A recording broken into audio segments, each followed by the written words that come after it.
I'm Fatheree. This is Dave. I'm Trent. And this is Tex-Trek.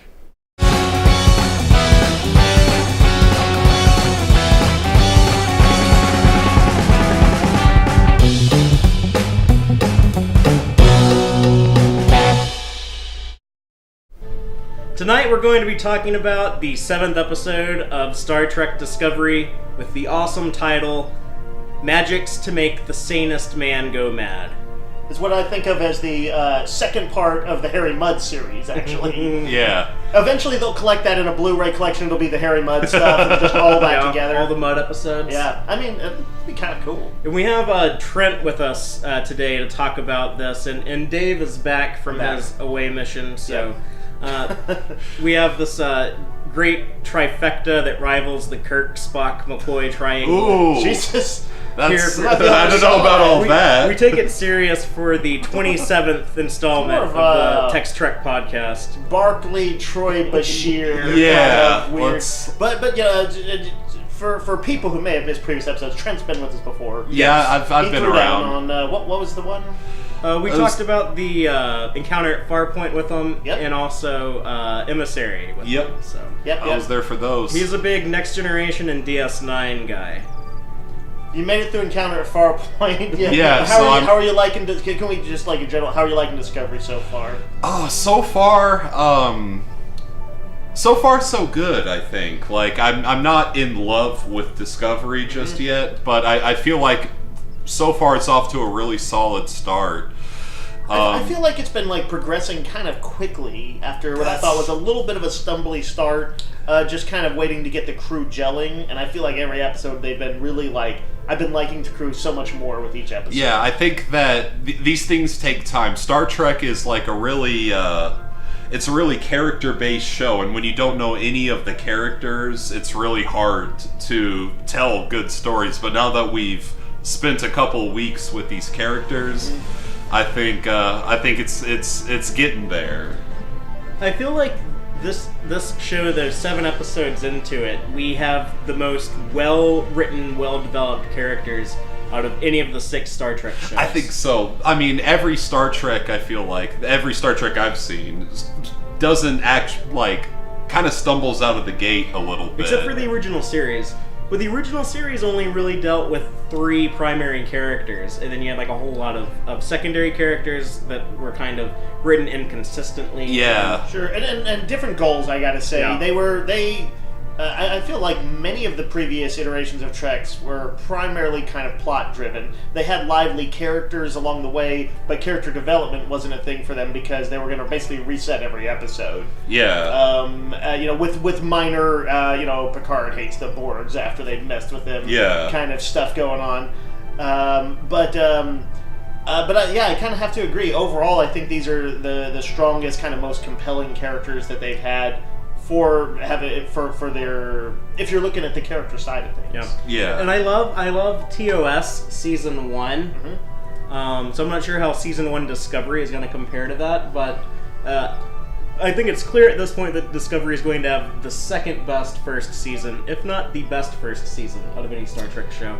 I hate being so repetitive. Who had a better first season except maybe the original series? No, I was just looking at his facial reaction when you said that. We'll see. I mean, they're off to a really good start, I think. As far as only the original series, I think, would I necessarily hold up as like a really strong first season. Yeah. And I don't know. It had a lot of great episodes. It's going to be hard to compare it to something that has character development that it can't possibly match. Yeah. And sort of a arc in that also it wasn't even trying for. So I don't feel like we need to compare and contrast in this. Mr. I don't like to give ratings. I don't. What was that then? That wasn't a rating. That was number 2. Maybe number 1. I'm not making a list. I guess I kind of was. But they've laid a really solid foundation on Discovery, I think, and I'm really anxious to see where it goes. I keep saying this every week, but I think this episode was my favorite one so far. It's getting better and better every week for me. And if we're just going to talk about the story of this episode, this might be the most self-contained easily, narrative. I think that we've It's seen. even like if you look at it this way, it even takes a old Trek trope that showed up at least twice, maybe 3 times over the course of the series. Yeah, the original series did it twice, and Voyager did it, but we basically have the temporal loop where characters are having to relive the same Did sequence of time. The original series do that? Kind of at the end, at the end of the Naked Time. They have that line of dialogue that says, "Oh yeah, we actually went back in time. We're gonna have to relive the last 3 days over again." Oh, I see what you're saying. But yeah. We don't see it, though. Right. Next Generation kind of originated what we would think of as the time loop one, where they're going to re-show you the same footage over and over, and somebody is slowly going to start to make the some Next changes. Generation. Yeah, TNG did it with Time Squared and with Cause and Effect. Right. But yeah, so we basically They did this, I think, by the way, very aware of their predecessors. Yes. That was what made it stand out when what could have been a big stumbling block. That was one of my concerns going into this episode, is that I'm trying to avoid the trailers and any type of promotional images they release for the upcoming episodes. I try to avoid that stuff just so it's fresh when I see it. I did hear that it was going to be a temporal loop type episode, and my immediate concern was this has been done before several times. But you would think that the writers on Discovery would know that, and they would know, well, they have to put their own spin on it. Right. So the way they accomplish that is they bring back Harry Mudd, who appeared on Discovery 2 weeks ago, and this is his plan to get revenge on Captain Lorca. 2 weeks, by the way, in our episode time. I don't know how long it's been. I have no idea. Yeah, it's been I don't know. I guess they haven't established. Maybe it was 2 weeks for them too. Who knows? Yeah. But I'm guessing maybe a couple of months. But the story is, because there is a montage at the beginning where we see some time has passed. Yeah. We're getting into a routine, and we know that it's been enough time that the death toll has gone up from 8,000 in episode 3 for the Federation and the war to now it's at 10,000. So 2,000 more people have died. We also know that the Federation is starting to win the war because of the Discovery and their ability to spore jump anywhere. It looks like they've cracked the science behind using Lieutenant Stamets, who is still very high on mushrooms. But yeah, they're able to use the spore drive pretty liberally now, and they encounter a. Sorry, I gotta jump in one more time. Sorry to keep interrupting, but I did think it was interesting that they were showing that they mentioned something as huge as we've taken the lead in the war. And really, the show is not, even though they're a military vessel, it is not like a military show. We have not been seeing these battles. We have not been seeing whatever tactics they're using. We did in episode 4. You're talking about the one where they rescued the base or whatever? Yeah. Right, but that was really the lone thing. Otherwise, they aren't out there shooting it up with the Klingons very often. It's not a status quo for the show.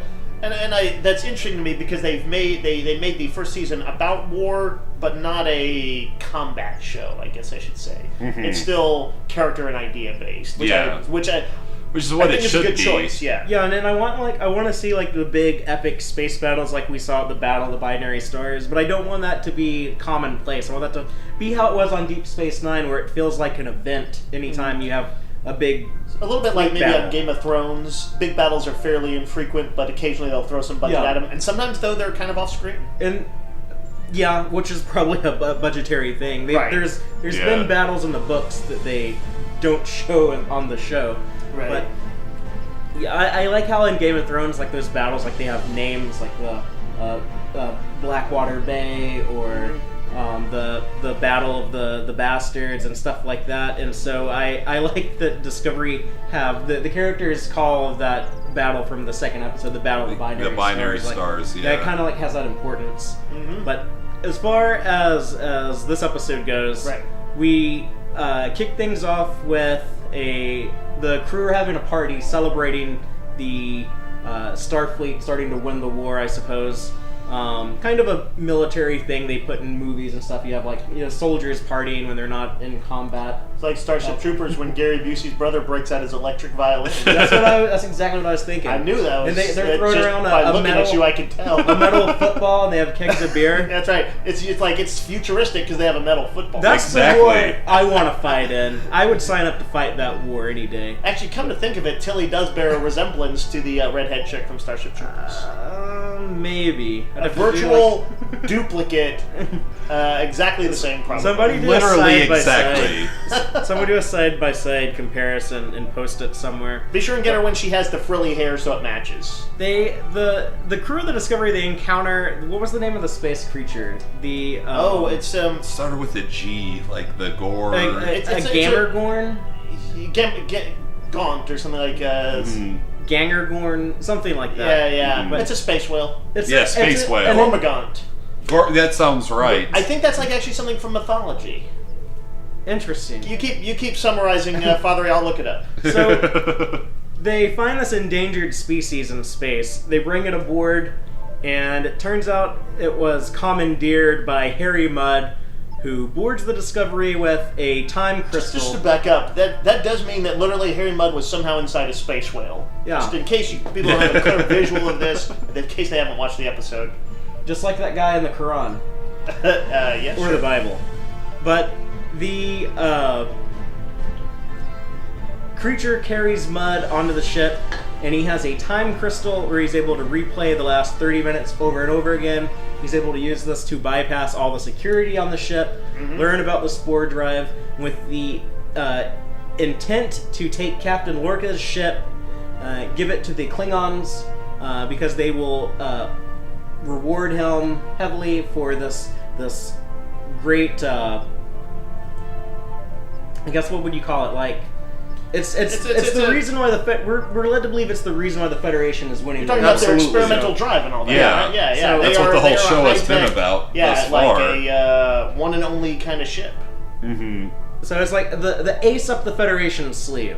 That's what I was looking for. Like, I see. So they're trying to take the trump card away from the Federation and give it to the Klingons. And Mudd is scummy enough he would do that because he has a grudge against Lorca for leaving him in the Klingon prison. Yeah, he promised revenge, and apparently 2 weeks later, he's like, "It's revenge time." Yeah. He's efficient. Right when you least expect it. Immediately after you saw me last.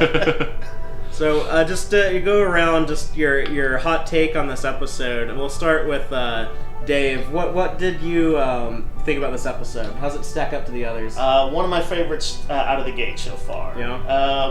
I'm gonna say just real quick two big reasons. One is that I felt like the same way that sort of the Buffy musical used what could have just been kind of a goofy collection of like an opportunity to just do a musical and really used it to kind of forward the characters a little bit. Mm-hmm. This episode took the time loop trope and used it to advance things for Burnham and Ash in particular in an interesting way. Arguably Mudd and other characters as well.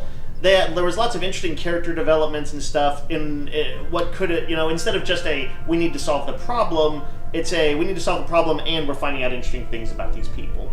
And then also, I really appreciated finally seeing a party that looked fun on Star Trek.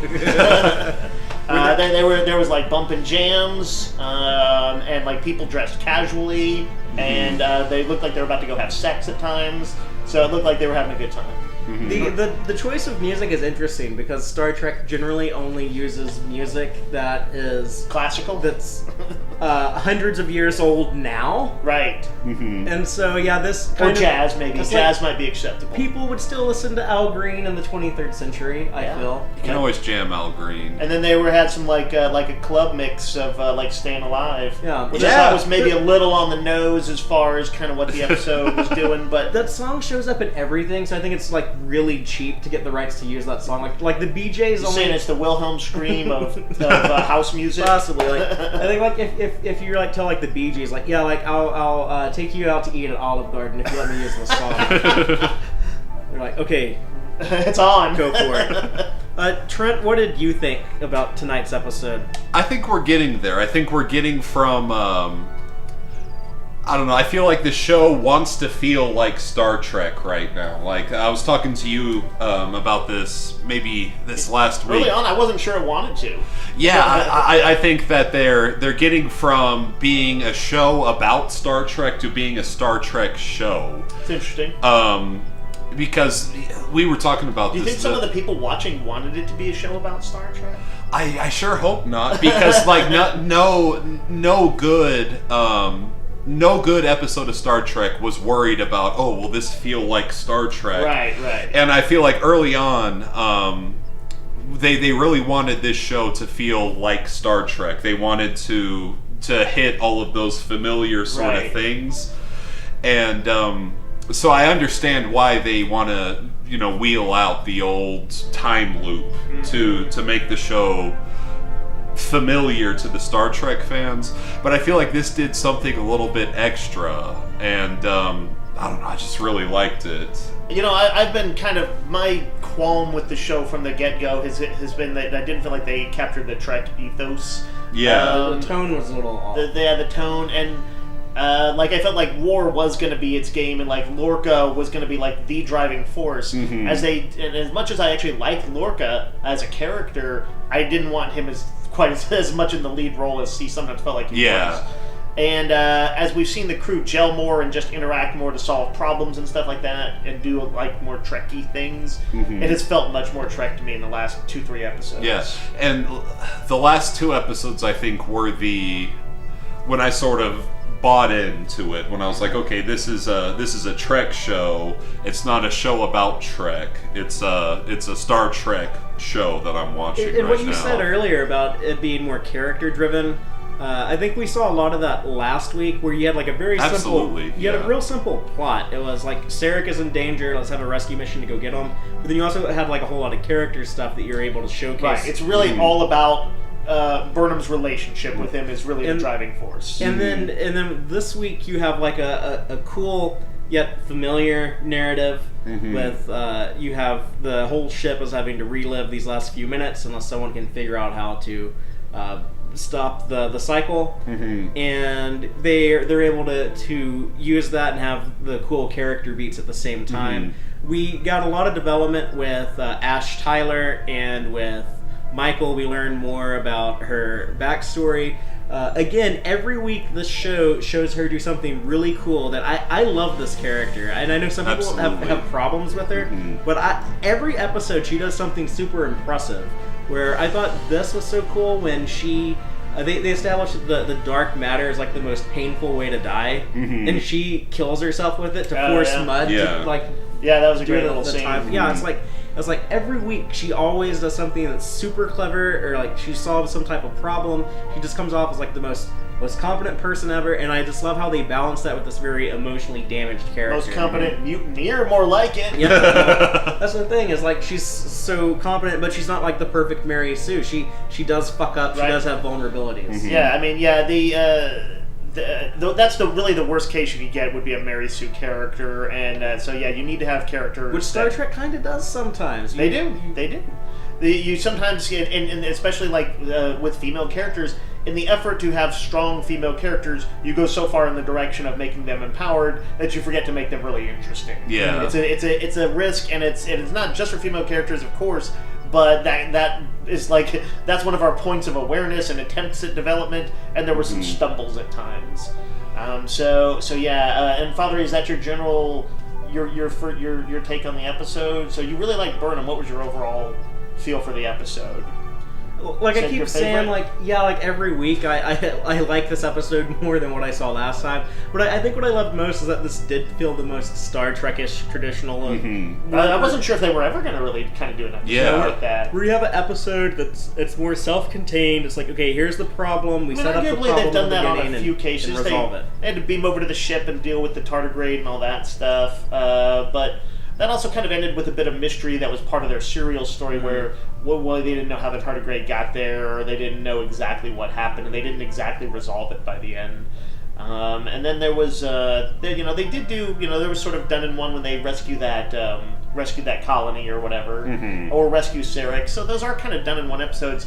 This felt more like Trek because it did play with a particular Trek trope, and B, they kind of resolved it in a pretty definitive way.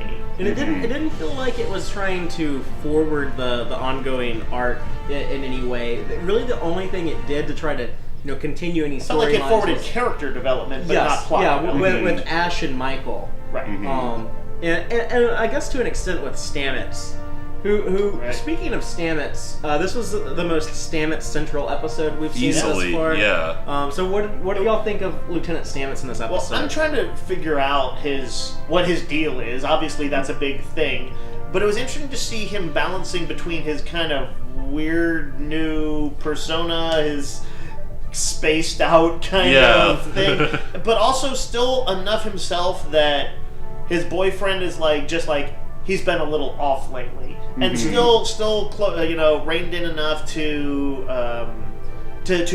be basically be the key advisor on their problem. He was the guy who had to exposition what was going on, get frustrated trying to deal with it. He's still him, it seems like. But I don't know, Fatheree, I feel like you know more about this because you maybe have delved into the dark web and stuff like that. The dark web. You know what's going on. I had a theory previously that I think when Stamets first used the spore drive on himself, I had a theory that he had swapped himself out with his mirror universe counterpart, who is, instead of being a prickly asshole, is a mellow, friendly guy. Right. I don't think that's the case anymore. They established he's been using the spore drive. He's been on those spores multiple times. So he's been on the mushrooms. He's been on the spores. His consciousness is expanded. He's woke. So maybe he's just going to be a nicer guy now. Maybe this is just the new status quo. Weird. I don't think so, man. Trent, what do you think about Stamets in this episode? I love an episode where you just get to know a character a little bit better. That's like a very Trekky thing to me, because you would have like a Picard episode, you'd have a Data episode, a Geordi episode, Odo episode, and you get to know a character a little bit better. Every few seasons, a Troy episode. Every few Maybe seasons. Maybe one only in the entire run, but they got there. Where she gets punished for being attracted to some guy, and it turns out he's a monster and does something really bad to her, and she's always a victim. But I like what they're doing. It's not every episode is about Michael Burnham. Sometimes you learn a little bit more about Saru, like we did a couple weeks ago when he was commanding. Yeah, when he was commanding the whole ship, and so you get to know this world a little bit better each week. It feels like an ensemble. Yeah, and that's how it should be, I think. Right, and even in the episode where God, what was I forget what the A plot was, but what was the one where Lorca met with his higher up? They slept together and all that. That was last week. That was Lethe. Okay, that was what was the sort of that was the rescue was the A plot. By the way, were you happy to finally have sex in Star Trek Discovery? I know that was on your wish list. Yes, I was, and I'm happy to see it more strongly implied in this episode, because I'm serious. Like I feel like some of these people seconds from it at the party. What I was going to say, that episode felt like I was actually getting a glimpse of how Starfleet sees all this that's going on, and their concerns about somebody like a rogue agent. Like, well, we want to give you enough room to be, to try out your tactics and stuff like that, Lorca, but we don't want you to be a fucking renegade, and we don't want you to get caught either. So that was just interesting to see Starfleet's perspective even pop up in there amidst all the other characters. And then he took care of that. So my idea of how to describe Discovery, which is, that way I would describe it's kind of an ever-evolving, changing thing as the show unfolds. But right now, I would say you have kind of a traditional Starfleet crew on a ship during a war, and the captain of their ship is like a Ron Tracy, Matt Decker type. Kind of like one of the bad Admirals that Star Trek uses, and you're gonna have to deal with him eventually. Yeah, but he's not something that just like shows up in an episode and then he's resolved. You're seeing the ongoing developments of having a character like that in command of a starship with an otherwise pretty traditional Star Trek crew. I've never seen the movie The Kane Mutiny. Is that literally about a mutiny? I think it's based on a book too. I don't think I've seen that one. But I feel like it's like Humphrey Bogart is in it. I think it's like like Napoleonic era ships and stuff. But I wonder. I'm kind of curious to whether the title is exactly what described. If it's a slow burn, like are we going to mutiny or not? If that's what was that submarine movie where I think it was like Gene Hackman is the CO and Denzel Washington is the XO? I never saw it either. But I think you're right. I think it was another one of those like even a better known one like Hunt for Red October had throughout questions about whether the crew might have to mutiny. What is the captain going nuts? So there is definitely a naval tradition of like, how close are we to mutiny? Yeah. It's interesting that there's also in the Army. It's more the, are we gonna have to frag the guy? I guess the problem is, like, if you are stuck deep in enemy territory in like a sort of naval context. Yeah, if you're out at sea, you're isolated. It's a particularly horrible thing to because all change of command breaks down. You don't know. Do you continue the mission? Do you have to put this person in the brig? All the intelligence gets effed up. So yeah, they have a bigger problem to deal with than just do we frag them. Yeah, do you mutiny, or do you do the charge of the light brigade and all die? And then there's the question of is it possible that as screwed up as he might be, he might just win this war for him? Is he Colonel Jessup from A Few Good Men? If you were supposed to root for him. Yeah. Last week was the first time Lorca did something that I feel can't be forgiven. When he sent Admiral Cornwell to her... To an obvious trap. Yeah, right. I still sort of felt like when he so cavalierly dismissed the deaths of all the other people on their sister ship, that there was something very deep and messed up behind that. Mm-hmm. Yeah, but I can forgive. He clearly didn't think of them as his crew, which we know he would go to lengths for. Yeah. But those guys were not his crew. I can forgive someone for not showing enough grief. I can't really forgive someone for sending, when they don't like what their superior is doing, they send them to an obvious trap. As soon as she said, "I want to take your ship from you," I knew that things were about to go very poorly for her. Yeah. So he just activated the contingency plan in his head, right? Yep. He pulled the parachute on it, and yeah. In this week's episode, we didn't really see much of Lorca, though. We saw a bunch of Lorca dying. Yeah. Yeah. So that was actually a spectacular montage of horror. And that's why this show is so great that it is on CBS All Access. It can have an $8.5 million budget for every episode. Because that was just visually stunning. The montage of all those different ways Mudd was killing Lorca. My favorite one was when he is sitting in the captain's chair eating the hamburger, where he beamed Lorca off the bridge, and you see him outside through the view screen. Not having a good day. Yeah, I suppose if for people who don't like Lorca, you might have had a strongly cathartic reaction to this episode. But I've encountered a few people in my life that I know if I had this time travel technology, and I didn't have the moral principles that I have now. If I was a sleazy scumbag like Mudd, they would definitely encounter repeated deaths like that, and it'd be a horrifying, visually stunning montage of them dying. Let's talk about Mudd. This is a deadlier Mudd than we've seen.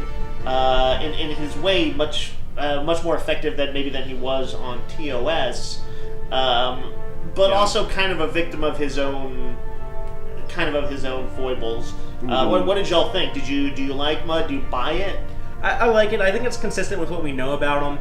It is kind of weird to see Mudd with a phaser where he's actually shooting people, because he's never been kind of a lethal threat before. But do you think it's just like when he gets really fat that he's just like, I've given up the physical stuff. I'm just a con man now. Well, it's kind of made clear in the original series that he didn't really care about other people's lives. Right.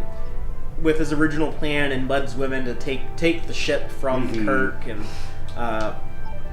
so I don't really see it as a stretch, and I kind of like seeing the more threatening Mudd. He's a nice little like a monkey wrench in the workings of the crew. We know we have the big bad Klingons, and then they're kind of their own internal struggles, which is like a slow burn problem. Harry Mudd is like a wild card. Yeah. And I really like Rainn Wilson's portrayal of him. I just the no holds barred. You haven't heard the last of Harticourt. Yeah, he's got some of the theatricality that will develop maybe more as he fattens up, but then it's like a kind of gleeful guile. Like he knows he's in charge in this episode, and it's like, the captain is completely bested by him again and again. Everybody is. What was the analogy you said off mic, Fatheree? Because I was like, man, how this is much more effective, and you said, oh, if you spend 10,000 hours doing anything, you'll become an expert. So right. It is believable that this guy, who sometimes come off as kind of a buffoon, right? It's always implied that he's insanely clever. And he's often only defeated by he's overly ambitious and bites off more than he can chew, and it bites him in the ass. But yeah, even this guy, if you give him enough time, he'll find a way to cheat the computer, to hack into it, to get around all the security measures, because he can try it as many times. And yeah, he found the perfect found the perfect tool for someone of his particular schemes. Who do you see him pairing with in slash fiction? Who are we? Who's he going to end up with? I'd say Lorca himself. I say Cyrano Jones. They seem like they're cut from the same cloth. But speaking of the little side there, the romantic conquests of Harry Mudd, we get to see Stella in this episode, who looks much hotter than the android representation of Stella we saw in season 2 of the original series. So but with a personality that is already going to have you wondering, like, did I make a terrible mistake? I would like to see more of Stella, but yeah, we get some cool backstory in this episode where we learn that Mudd said that he's a victim of this war, how it's kept him from his true love, Stella. And we it was a sympathetic moment in his episode previously, but no, he's actually he married a rich girl, tried to rip her off, and he's on the run.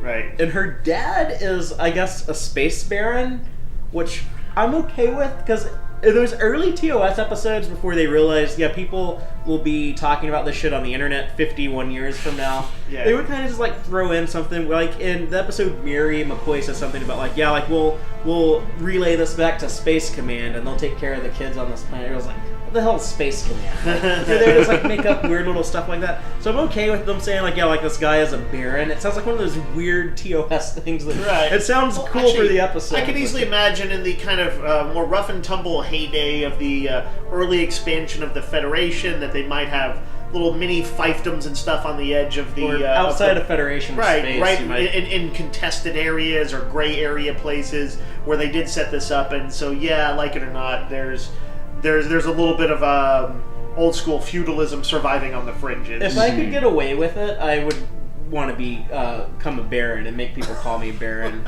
Space baron is the best kind of baron. like Baron Harkonnen in Dune. Yeah. That guy was a great guy. No, he was like one of the most evil antagonists ever. Oh, right. When I read those books as a kid, though, I just thought Baron was such a cool title, and I actually I wanted to befriend the Queen of England so that she could make me a baron or something. That's specific. I always liked his ally in Flash Gordon, Prince Baron, which is not spelled like the word, like the title Baron. It's Barin. But I was always like, this guy's got 2 titles. Prince Baron? He's got it made. I thought he was Prince Brian.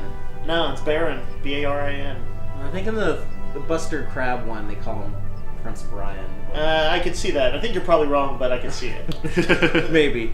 But enough about Flash Gordon. We're talking about this modern day, this gritty, serious dark sci-fi for serious dark people. Sci-fi. Yeah, exactly. People, We got a little bit. We're developing this relationship between Michael and Ash. I think that was really, I think, a lot at the core of it, because it was kind of the first.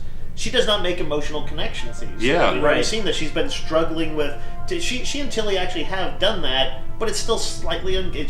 She mentioned early on in the episode during the montage, which accomplished a lot of kind of just exposition very quickly and kind of in an entertaining way, that she feels that she's connected with a handful of people, but she feels isolated still. And it's also, as we will learn very poignantly, sort of later on. That not only as she's kind of falling a little bit, maybe or at least infatuated with Ash, that it's like a first for her. She's never been in love before. Right. We learned that this episode. It's sad, and I totally buy the whole emotional baggage that she has. It makes perfect sense for the human raised on Vulcan. But my one problem with this episode would have to be when Stamets is basically being Hitch from the Will Smith movie and trying to be like a love coach for Michael and talk. You didn't like it? I like those scenes. I thought it was kind of jarring that like, in the heat of the moment with all of this tension, he's gonna like slow down and be like, yeah, like let me show you how to dance. You gotta remember, this guy's still got some weirdo hippie going on since he plugged a tardigrade into it. That happens. Explain why someone would do that by just thinking into like they're high on the space mushrooms. Right. But at the same time, like I thought it was kind of a weird hiccup in the. Generally you want to have like kind of an escalation of stakes in the second act, and I thought it was kind of like a weird time to pause. No, I can see that.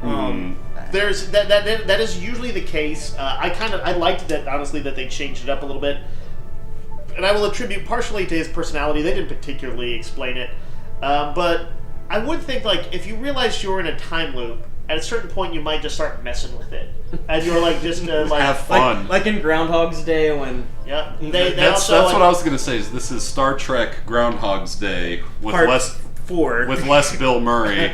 I just watched that horror movie spin on it, Happy Death Day. I've been meaning to see that. Fun movie. And I think even glimpsed in the trailer. So I hope I'm not too spoiler here. There is a certain point, although there are some twists and turns to this, but there's a certain point where she has a recognition of being in a loop, and she's like, I'm just gonna mess around with it, and she's just like. Walks out of her dorm room naked one day, just like, let's see what happens if we do this. Yeah. I think that was the equivalent of what was going on a little bit. That was Stamets saying, what happens if I walk out naked? Does it show her naked in the movie? Nah, it's more like, I think it's PG-13. Sorry. What's up with these PG-13 horror movies they make now? There's a ton of good PG-13 horror movies. The Ring. When I was a kid, every horror movie was rated R, and every horror movie showed boobs. Right, but a lot of those were shitty movies. Yeah, that's true. There were good ones in the mix, but I'm just saying.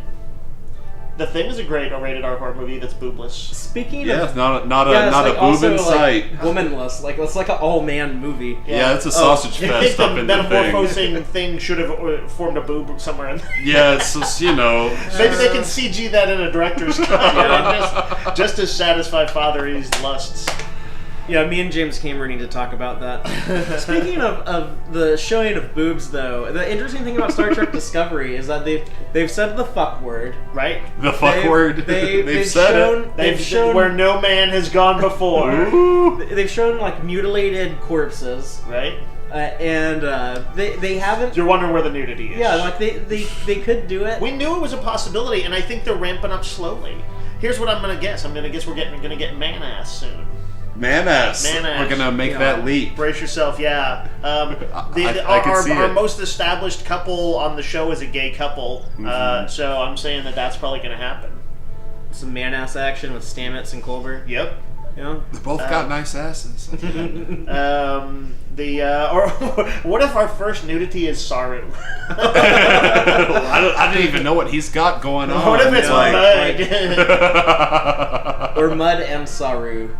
Ooh, I was trying to find a pair. We're going way off the grid. Yeah, we strayed. But seriously though, because that is one of the interesting things about Discovery is I didn't know they were going to drop the F-bomb. I didn't know they were going to do a lot of the stuff that they've done on the show. I didn't know they were going to go on a ship where people were all lumped up into little balls of meat and looked hideous. I feel like early on there was a lot of concern about what they were going to do. Maybe not a lot, but people when they heard about the ratings, it kind of hit in these kind of clickbait articles that are like, new Star Trek taking cues from Game of Thrones may feature nudity, swearing, and stuff like that. And I think some people were like, that's not going to be Star Trek. They're going to ruin it. And if you're a writer for IO9, you would just be like, the sky is falling because Star Trek Discovery is going to do, and then whatever the news on Discovery is. Right.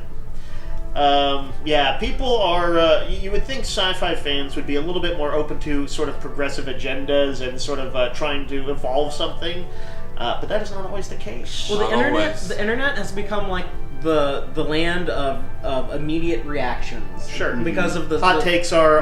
it's a microcosm. So anytime there's a little tidbit of information, you have nothing but reactions to it that don't take into account the the larger picture. Yep. And that's one of the things that I'm experiencing with Star Trek Discovery now is because like the serialized nature of it, and because it is in like the age of things like podcasting and YouTube channels and stuff like that. A bunch of dumb podcasters go on right after they watch an episode. Blah, blah, blah, blah, blah. Yes, just shouting to a camera about it. One of the things I'm trying to do is to not have I'm not going to have a final opinion on the show until I think I see this entire first season. Sure. And connect all the dots.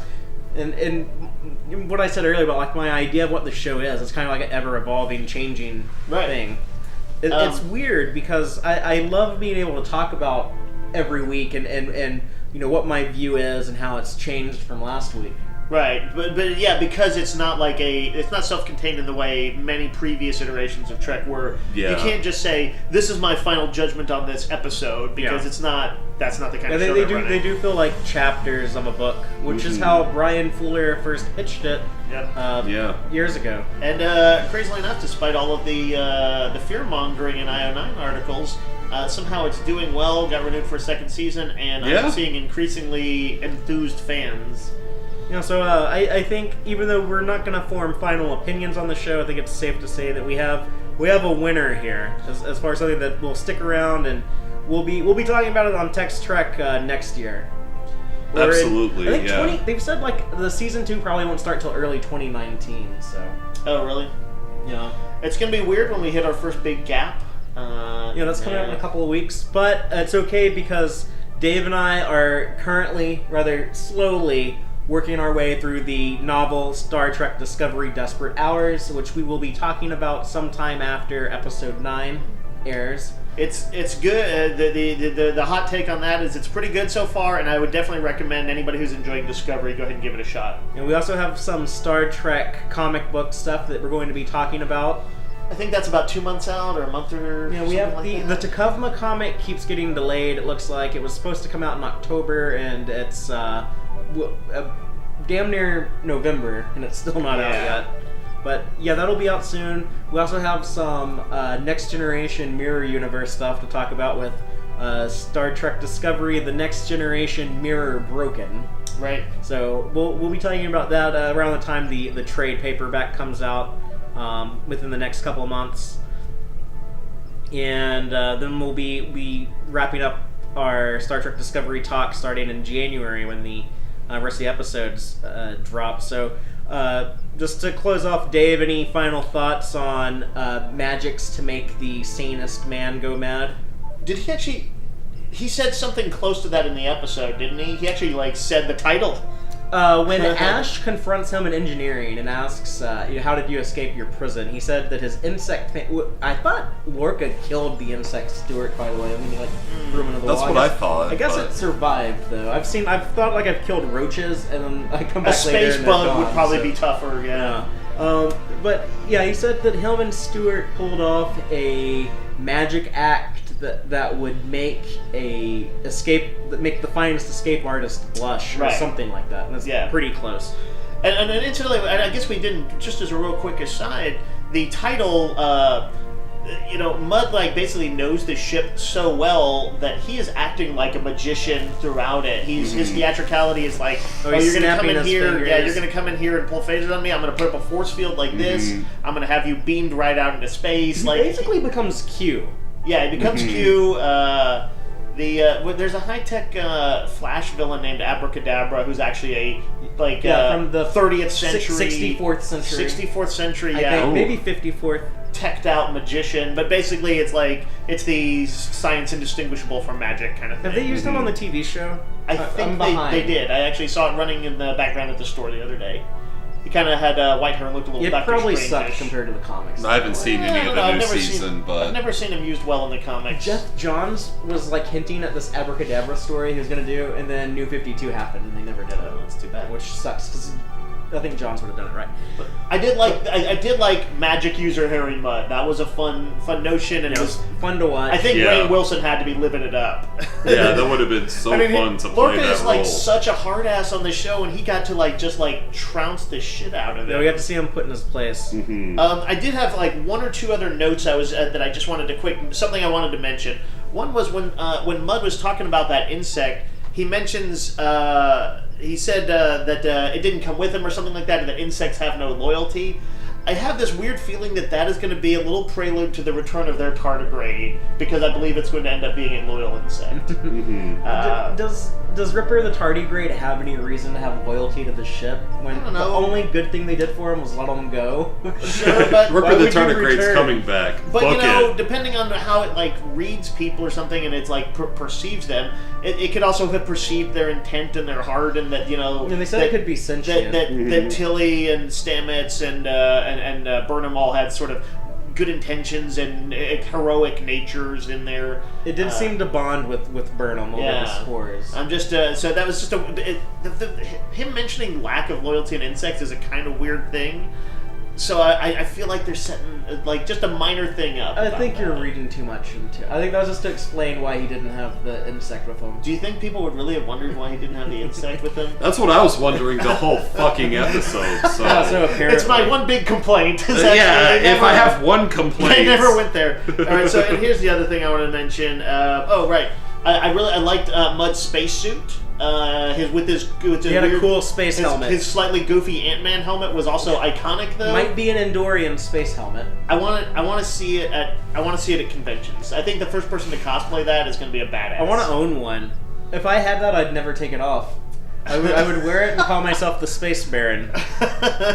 And we would make fun of you for it. We're going to clearly need to set up an Amazon wish list for people in case they want to hook up Tex-Trek. And then I just thought this was a funny line that Tilly mentioning, clearly not a sexual recluse like Burnham. When she goes into mentioning, she's like, I used to be really into soldiers, but I'm going through a musician's phase now, which ended up having one or two funny little follow-ups afterwards. But I just it's good little character building there, and made me laugh too. Because she sounded a little sorority girl at the moment, and it was kind of funny. I would like to believe in the future sexual promiscuity will be very commonplace. One hopes. Yeah, one does. Trent, did you have any final thoughts? Just a good Trek episode is all I have to say. It felt like Trek. It's a good story, well executed. Yeah, by far this is I think we all agree this is probably the Trekkiest of all Star Trek. Yeah, Discovery. it is just a complete story, well told. And next week we will hopefully have another good story well told with the episode. I think I'm saying the Latin correctly, but Sivi Pacem Parabellum. I don't know if you had the nuance, but it sounds the basic sound alright. You could fool me. I'm not the Roman emperor. I don't know. It's the old Roman saying. I think it is to secure peace is to prepare for war. That's also a Metallica song. So we'll be finding out about that next week. Again, another cool title, and there's been a few other Latin Star Trek titles before, so it's keeping in Trek tradition. Great episode titles. We'll be talking about that next week. Yeah.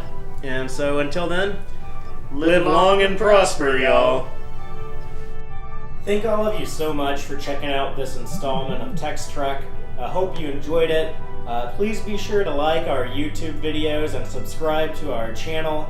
Audio-only version of episodes are available at our website, www.tex-trek.com. Please check out our site, especially if you just want an audio-only podcast. We have that available for you. Y'all can also keep up with us online.